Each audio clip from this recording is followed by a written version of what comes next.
And the statement this morning, either do business with us or don't do any business and don't align with the BRICS is what he's saying right now. Donald Trump.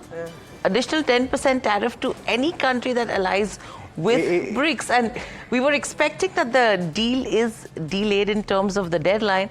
And there you have a commentary coming in. It's a typical gully boy cricket move. I bring the bat, I bring the ball. If you're not playing with me, I'm out. Yeah. So seems like it. So BRICS seems to be the latest trigger as far as Donald Trump is concerned. And that's what you're seeing over here, where he's saying any country aligning with BRICS to face additional 10% tariff. That's the latest statement coming in. He says no exceptions to the policy. Of course, India, part of the BRICS. The BRICS, in its statement, has made comments about Israel and Gaza. They've made a lot of comments, but they've not named Donald Trump. Nevertheless, it seems to have been a trigger for him. Now, meanwhile, let's just take you through what's been happening in markets and what's happening on the trade deal, because that's important as well. Now, let's start with global markets. U.S. futures have dipped after deadline for tariffs was moved to August 1st.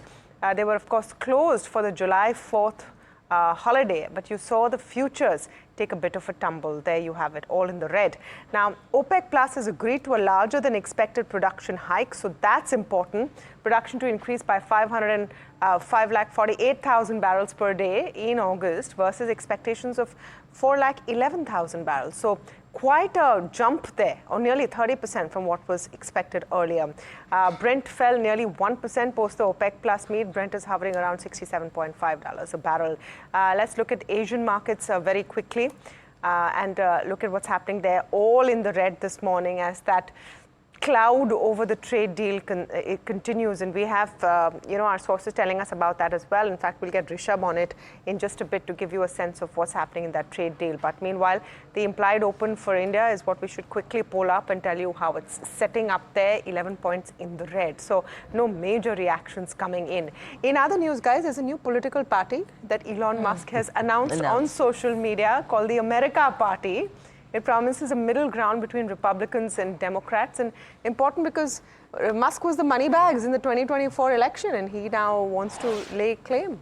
Yeah, I mean, questions are everyone's asking: is it really feasible? Is this something that is possible? It's existed for so many decades, so it's very difficult to challenge the status quo. But he does have the dry powder to do it. And with the dry powder, I think with Donald Trump being a businessman, another one coming in, I mean, you don't know how the U.S. thinks then. Yeah. But meanwhile, tariffs is on top of mind for U.S. President Trump. He's promised a barrage of tariffs targeting deals or letters with most countries as well. Listen in. Mr. President, do the tariff rates change at all on July 9th, or do they change on August 1st? What are you talking about? Tariff rates, do they change on July 9th or August 1st? No, they're going to be tariffs. The tariffs are going to be the tariffs.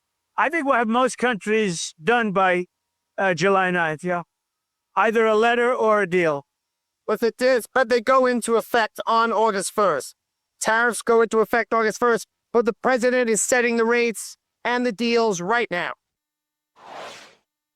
Talk about tariffs, because obviously we're hitting this deadline. We think this week the president's talked about sending out letters to a number of our top trading partners about, listen, if you can't get a deal, kind of this is the drop dead deadline. We are going to drop a new set of tariffs come August 1st. So is it fair to say there's a bit of a pause on the July 9th deadline for some of these trading partners? Who do you think is getting these letters first? Well, Shannon, I don't think it's a bit of a pause, because I think what's happened is there's a lot of congestion going into the home stretch. And as part of the trade team, what's great about having President Trump on side is he's created maximum leverage. So by telling our trading partners that they could boomerang back to the April 2nd date, I think it's really going to move things along the next couple of days and weeks. Okay, so here's what we know and here's what we don't know. For one, we know that the tariff deadline has effectively moved to the 1st of August, though they don't really want to say it's a postponement of the deadline. What we don't know is if there is going to be a deal with India in the stipulated deadline.